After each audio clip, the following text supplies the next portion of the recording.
छत्रपती संभाजीनगरच्या विभागीय क्रीडा संकुलनात 21,38,38,287 रुपयाचा घोटाळा झाल्याची बाब उघडकीस आली आहे। पालकमंत्र्यांच्या अध्यक्षतेखाली समितीच्या बँक खात्यातील ही रक्कम 2 कंत्राटी कर्मचाऱ्यांनी बनावट कागदपत्राच्या आधारे स्वतःच्या खात्यात वळती करून घेतली। आर्थिक गुन्हे शाखेच्या चौकशीनंतर जवाहरनगर पोलीस ठाण्यात याबाबत गुन्हा दाखल करण्यात आलेला असून पोलिसांनी दोन्ही आरोपींना अटक केली आहे। वरिष्ठ पोलीस निरीक्षक संभाजी पवार यांनी याबाबतीत माहिती दिली। या प्रकरणातील मुख्य आरोपी क्षीरसागर यांनी क्रीडा उपसंचालकाच्या नावाची आणि स्वाक्षरीची बनावट कागदपत्रे वापरून हा घोटाळा केला।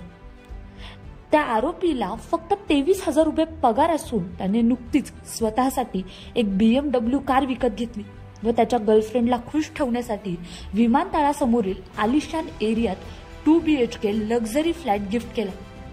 त्याने बँकेला बनावट मजकुराचे पत्र पाठवून बँक खात्याला स्वतःचा मोबाईल क्रमांक जोडला।